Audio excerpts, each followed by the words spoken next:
Hey, thanks for being here, Jane. Looking forward to chatting with you. Oh, thanks, Jess. It's always great to have a conversation with you. Love it. Same for you.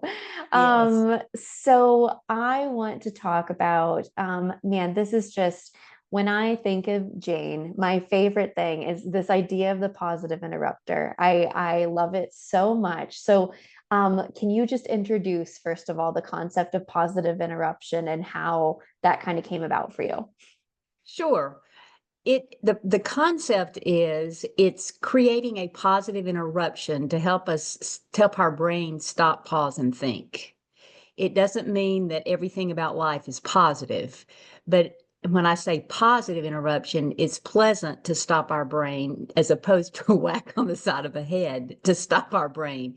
But it's the concept of giving our brain, just whether it's 2 seconds or 20 minutes, a chance to breathe, to step back, to pause, and to just take in the moment. Is this the direction at this moment that's good? Is it not?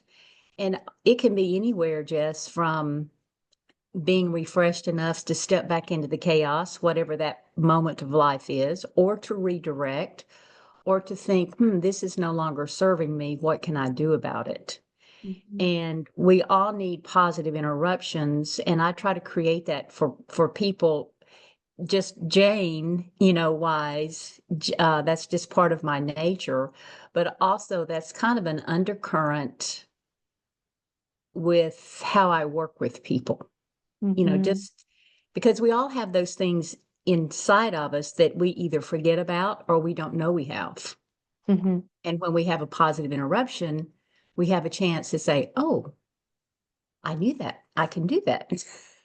Yes, absolutely. Yeah, I can definitely speak to this being just Jane as a human. I feel like this is how I think of you is that you, whenever we are in conversation, you show up with so much presence and so much time, and you always ask me questions where other people would just kind of go about, doing the task they need to do. You stop and you ask me questions and you ask me interesting questions that make me reflect on things that I haven't reflected on in a Mm. while. And the value of just being asked questions by another person is so great, especially in the world of entrepreneurship where we have so many things pulling on our attention and a big Oh, task list we're chasing all the time. absolutely. And one of the key words you said, Jess, was being present. If you're going to create a positive interruption, you've got to be present in that moment with the person, with the group, and with yourself. Mhm. Absolutely. Yeah. Yeah. So we talked a little bit about how people, when they're coming in, they don't even know necessarily that they need this interruption. Maybe they don't know the story that they're already telling themselves about who they are or what they can do.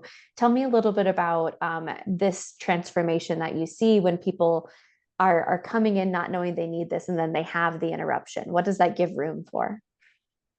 Well, it gives room for them to open up their thinking to other options. If they're if they're in a stuck phase or they're in a crossroads. Mhm. Real time example, talking with a friend yesterday. He's at a crossroads, not a client, but a friend, and thinking that the road that needs to be chosen is to continue to find another job. But when asked the question, well, what's wrong with retiring? All of a sudden, there's a different awareness factor. And like, oh, then that gives me an opportunity to take this road and pursue things that she's passionate about and interested about at this point in her life. Mhm.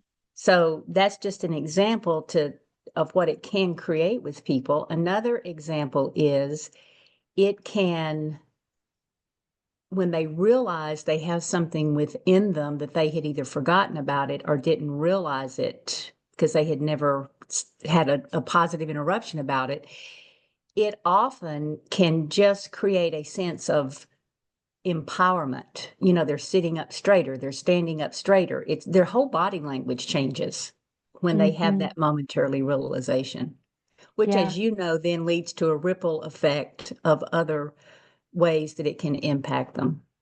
Absolutely. Yeah. And I think ultimately, you have some language on your website about helping people fall in love with their life again. And I think Mhm. that you're ultimately helping them find joy and be centered on who they are and aligned with who they are through Yes. this process. So one of the things that I think is so great about the questions that you do ask, it's not there's asking questions in general can be a Yeah. great tool, but the questions that you ask are very you're very perceptive to what a person might be what might be they might be experiencing, what might bring them joy, kind of the particulars of seeing that human and the thing that they might need.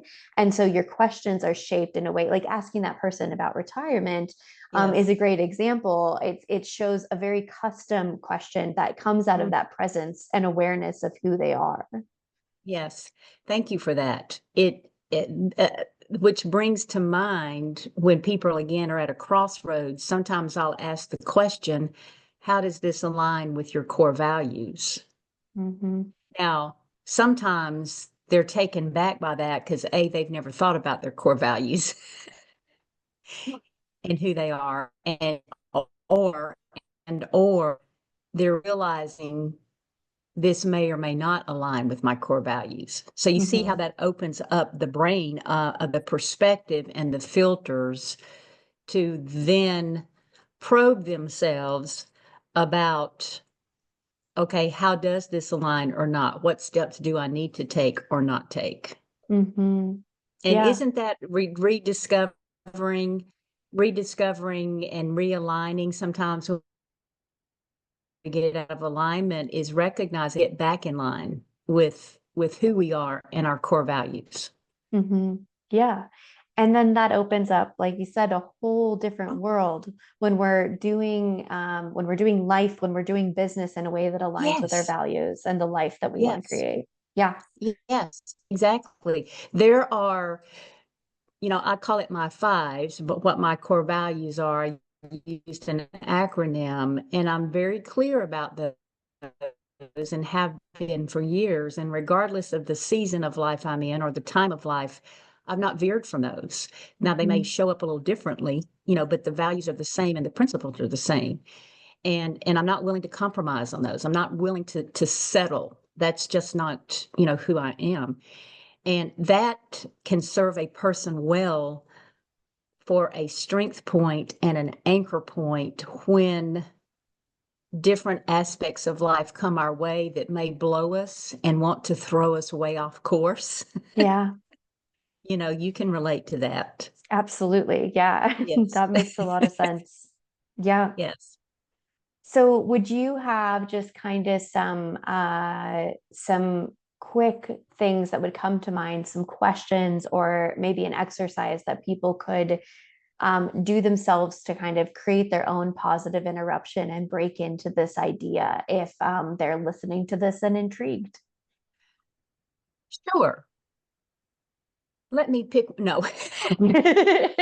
The one that comes to top of mind is CORE, CORE. It's an acronym that I use for that whole alignment, and anybody can use it at any point. And here's what I would encourage people to think about. The C stands for character. Who are you? What is your character? How do you show up and own that? Hmm. The O is your operating system. What are your values? What is your belief system?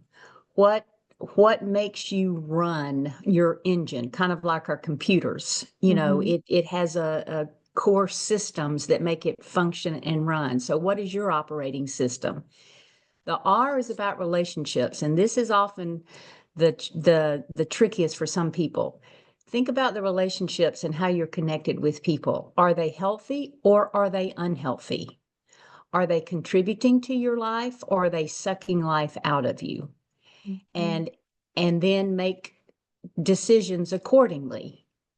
Now, granted, there are some people that may suck the life out of us but maybe we can't not just shut them out of life, but we can limit the amount of time we're around them and we can manage our time with them. And then the E is our emotional intelligence.